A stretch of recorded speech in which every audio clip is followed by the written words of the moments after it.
Muhammad, and that Muhammad fits the definition of a prophet in the Deuteronomy, and I argued against that by saying that he encouraged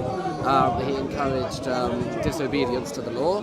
You then went on this point. Sorry, I'm just recapping. No, but the recap is slightly inaccurate here. Yes. Because when you say Deuteronomy 18, I think many people will think that we're talking about Deuteronomy 18:18. Right. Yeah. So what we did discuss was verse 21. Verse 21. Can you explain this verse and tell us? Yeah. So the verse said that if somebody makes raise your voice a bit then. If a prophet makes a prediction and it does not come true, then he is a false prophet. Okay. Right? So we said that predictions are a valid means of discernment whether someone is a true claimant of the prophet or not. That's so much as if someone makes false prophecies, then this disqualifies them from prophethood. Yes. Yeah. So then we spoke about the other qualification of disloyalty from Deuteronomy chapter 13. Yes. I claimed that this disqualifies Muhammad.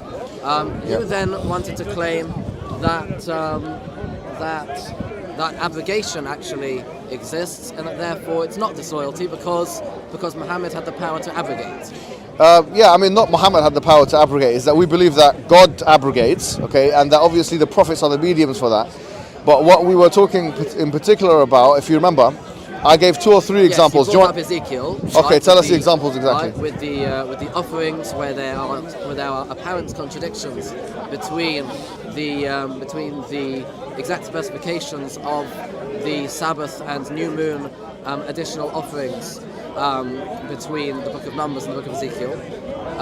And I gave some answers from the Talmud. You didn't accept them, and then you moved on to what do you remember the authorities I cited from my end? You cited from the Talmud. Authorities that you cited from the Talmud. You cited the 13 principles from Ishmael. Yes. What do you mean? Okay, there's a few things that we spoke about, not just Ezekiel, first of all, on this point. Oh, right. We also mentioned Abraham. And in the first... yes, of course, you're right. Yes. So you brought up Abraham with Isaac, and you brought up Ibn Ezra. Yes. And what did I say about it? What did Ibn Ezra say? First of all, sorry, who is Ibn Ezra? Ibn Ezra was a rabbi who lived in the 13th century in Spain, and he was one of the great commentaries. Would you say he's authoritative? Yeah, he is one of the authorities. Yes. And you brought up a quote from Ibn Ezra, which I looked up, and I didn't really see what you were getting at with the quote. What was the quote saying? I forget, but you wanted to say it had a proof of abrogation. I forget what it. Okay, so maybe that's something we should recap. If you forget it. Yeah. Okay. So that was the Abraham and Isaac thing, the blind thing. We spoke about the Ezekiel stuff. Yeah. And after all of that, you, unless I'm forgetting anything, you moved on to speak about Isaiah 42. Right. Yeah. Exactly. Correct. I think you've got the timeline largely in place. Yes. There's a few things I think we need to kind of establish. We said that in order for a prophet to be a prophet, or that there's a new prophet coming after Moses, or we believe Jesus as well, obviously you don't. But if there's a new prophet, he has to fulfill certain biblical criterion. Yes. And we said that for one, he has to preach in one God, worthy of worship, right? Indeed. And that's something you agree, you admit that is something which the Prophet Muhammad did do. He spoke about one God worthy of worship. There's no controversy there. There is a slight controversy, yes. but not a large one, which is the issue as to whether or not Muhammad preached divine simplicity or not. Right? All right. Well, no. Of course, you as what did you say? You're an Athari, did you say? Well, yeah, largely, yeah. As an Athari, of course, you do not believe in divine simplicity. Well, no, I mean, here's the thing. Within Judaism and Christianity, these things are not even believed in. There's no unanimity or consensus there anyway. So Judaism, yes, there is. I don't think there is. There aren't any rabbis that I've ever heard of. All right. Well, let me ask you. That have not held of divine simplicity. Well. Depends on how you define divine simplicity. Let me ask you a question. Do you believe God is merciful? Depends. Right? What do you mean by merciful? Is God powerful? Again, it depends what you mean by God is something, right? Okay, when we say that God is something, are we saying that God possesses an attribute? Yes. Or are we simply describing God? Right? Both of them. What you've just said here are the same thing. No. there's two things. There's either he possesses attributes, right, that are distinct from him, i.e. from his essence, or No, but now you've put a spanner in the woodworks, Yes. because now you're asking whether the distinction between the essence and the attribute. But that's not my question to you. Okay, fine. My question to you is simply is it intelligible to you? Is it befitting for me to describe God as all powerful? Yes or no? it is befitting, yes. Yeah, okay. And so is this an intelligible meaning? Is God's power differentiated from his knowledge? No.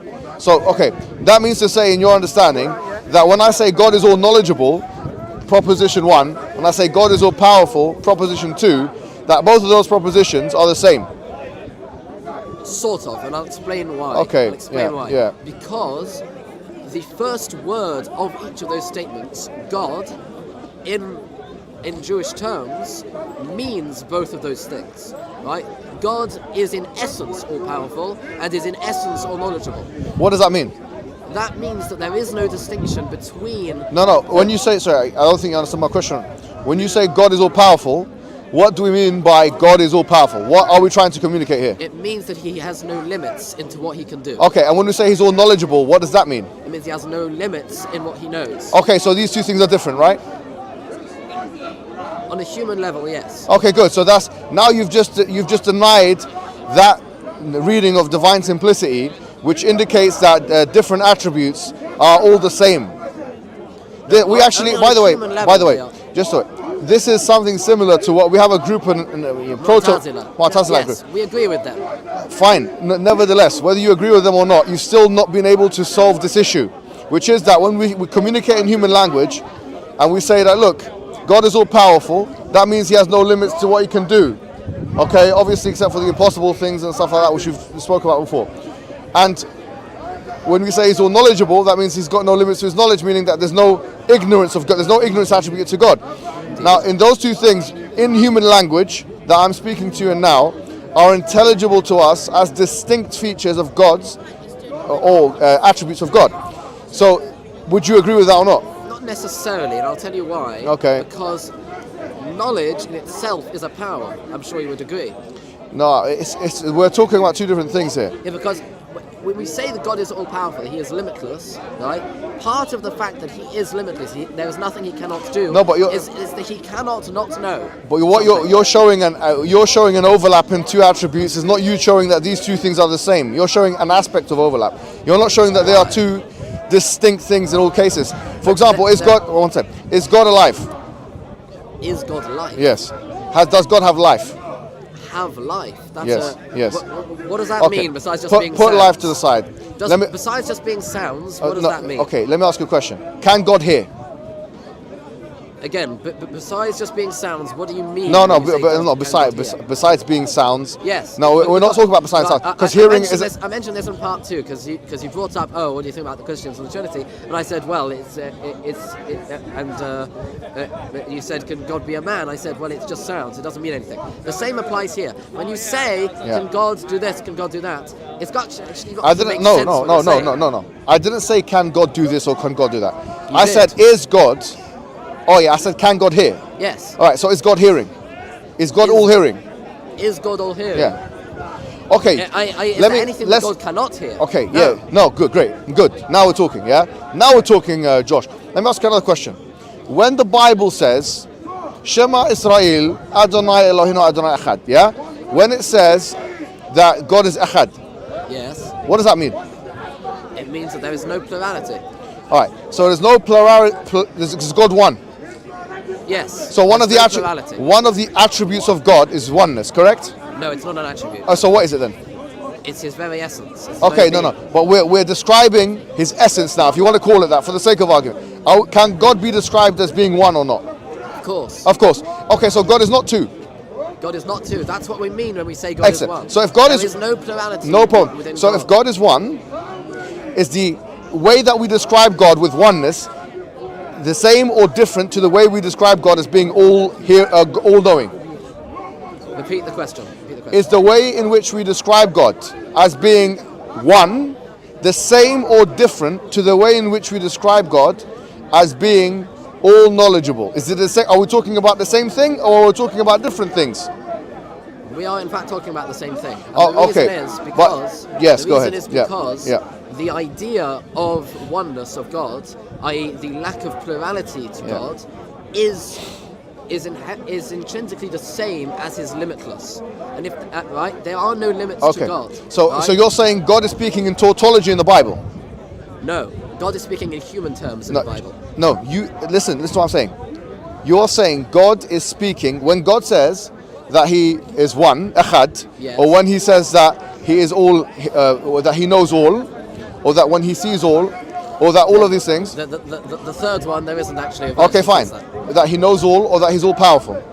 There isn't that also is not said. So God is not described with power in the Bible, in the Old Testament. He's not described with all power. He's described with power. Okay, great, no problem. Now we're playing semantics. You agree that God is all powerful, meaning there's no more powerful than God, right? I agree with you. Okay, no problem. So when God is described with power in the Bible, is that the same or different? You said the same as the oneness. Now what I'm saying is, if that's the case, then God is speaking in tautology. It's meaning that He's saying the same thing twice in different language. Which means that there is a superfluous addition to the way in which God is describing Himself. Number one. Number two is, you actually admitted in this discussion that when we say God is all knowledgeable, versus, which means that there's no limits to His knowledge, versus God is all powerful, which means that there's no limit to His power, let's say, except for that which is impossibly understood, like can God create a rock so heavy conundrum, which is nonsense, we would say. That those two things, okay, those two things are different. You did say that. I did say that. I'd like to retract that. You want to retract that? Because I now see that that's actually not actually true. Okay. Because as I said after that, Yes. the knowledge is a power. I'll allow you to retract that, but I want you to think about and ponder over why it is that you accepted that in the first place. Now, do you know why you accepted it in the first place? Let me speculate, Josh. Let me speculate, Josh, and tell me what you think. This one, No, let me speculate, Josh. Speculate, Muhammad. I think the reason why you decided to say that there is a difference in our intelligible understanding of the proposition that God is knowledgeable, or that there are no limits to His knowledge. God is power, there are no limits to His power, because they are describing two different things. Now you're saying, actually, I want to retract that statement, and I want to say that there are limits. The reason why you're doing that is not because of the logical argument presented in front of you. It is simply because you are trying to squeeze divine simplicity. You are trying to squeeze this idea that there are no actual attributes of God into the biblical discourse. There is nothing in the Bible, and I'll challenge you, in fact. Let me challenge you right now, Josh. There is nothing in the words of Moses or in the words of any of the prophets in the Hebrew Bible, all 22 books in which 24. You believe, 24, in which you believe, that says that what you're saying now. There is not one verse that says in the way in which we should understand the attributes of God should be anything other than a prima facie understanding. There's nothing at all. You are inventing that. That's something. Yes, you are. It means yeah, it means like apparent. That when God says that He's like echad, yeah, we take that on face value. We don't try and manipulate that. So anyway, that's the first thing. Second, sorry. Now let's get to the point, because we could talk about this all day. Okay, You can respond. You can respond. You can respond. You may be slightly correct in your assumption that on a prima facie reading of the Tanakh, that one does not necessarily come to the conclusion of divine simplicity. You may be slightly correct on that. But the problem is, there is no such thing as a prima facie reading of the Tanakh, because a prima facie reading of the Tanakh on its right, without anything else, is something you cannot read. There are no vowels. There is no meaning. No. It necessitates an oral law. You've misunderstood. An oral Torah, and in the oral Torah we have descriptions of divine simplicity. Right? Yeah. The Rambam brings this down, right? And he's not the only one. The Chovas Halvavos brings this down. It's very clear from Abba Sora, right? Brought down in the Torah Sheba'al Peh, that this is an essential principle of belief in God. Okay, no problem. I'll just ask you one question, and then we'll move on to the next bit, because I'll remind you of something. I said to you, I'm going to find you something in the Talmud to explain to you that the the authors of the Talmud in fact said that when the final prophet comes, that when he does come, he's going to come having the ability, or through God, to abrogate the law. I have found this in the Torah. Okay. I have in the Talmud. Sorry. Let's see. I have found it, but before I present it to you, because you said to me last time, from what I remember, that if I find you this evidence, that you will accept the evidence, and by implication, this means that you will accept the only one thing that was stopping you from recognizing the Prophet Muhammad as a final prophet was indeed this part, which is that he cannot abrogate the law and that the law should not be abrogated. So, on your understanding, if I am able to provide you evidence from the Talmud, which says exactly what I've just said to you, you should accept my argument as at least one reading which is legitimate within the scope of Jewish law.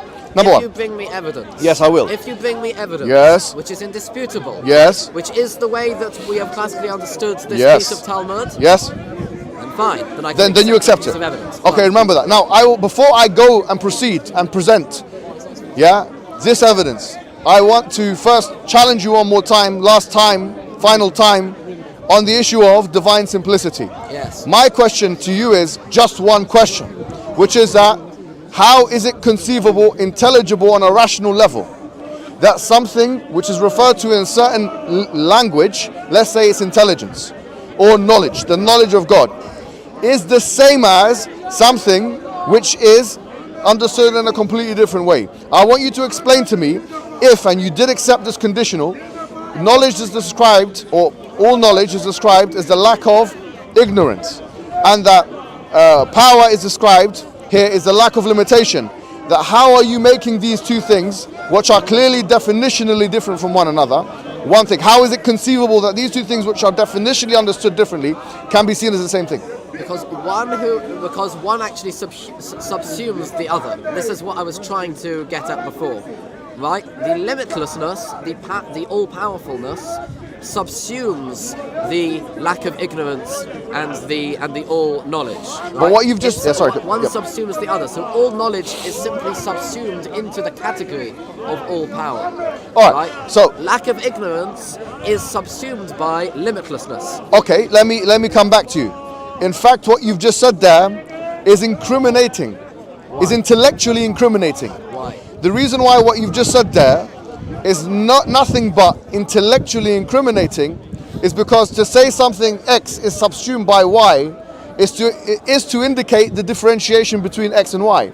Meaning, if I say the mother or the baby is contained within the mother's stomach, that is to distinguish between the baby and the mother. You cannot say something is subsumed by something else unless something else exists in the first place. So that's done. That's actually no, that's done, Josh. No, it is. It's an entailment. Not true. Yes, it is. Not true. No. Unless it's tautological. The only other way is that it's tautological. And if it's tautological, that means we're describing the same thing. Do you know what a tautology is? Yes, a tautology is where you say one thing and then you basically say it again, but in slightly different language. Okay. In a way that yes. You're simply repeating yourself. So if you say that God's knowledge is the same as God's power, and you're saying they're the same thing, they're the different language, there's only one option for you if you're saying that they're not different, which is that they are tautological. That when God speaks about knowledge, he is speaking about power, and when he is speaking about power, he's speaking about knowledge, which of course would corrupt the meaning, corrupt not only the prima facie meaning, but any type of reading of the Hebrew Bible. Because if you understand it that way, that means when God's speaking about things which are applied to knowledge, and then he references his knowledge, that he's actually referencing his power, and vice versa.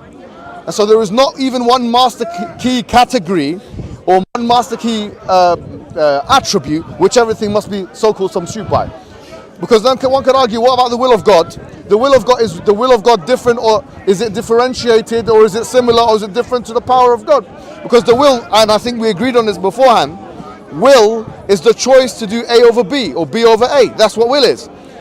Having choice and will means that you have an ability to choose A over B. You have the power to choose A over B. No problem. Yes. But if I say that he has the ability to choose A over B, that's referencing a different state of affairs to just saying that you have power. It's conceivable, therefore, to have power without will. No, but it's not. You can't be all-powerful and yet have power which is lacking. No, I didn't say all power. If you listen to what I just said, I said it's conceivable for something to have power but not will. Like, I'll give you an example. This mobile phone right now, this mobile phone has power, would you agree? Everything, I think you would agree. Yes. Alright, so if this mobile phone has power, it has no will, it's not volitional, it cannot choose A over B, unless of course I decide for it. So in other words, it has no decision making ability. However, it has power.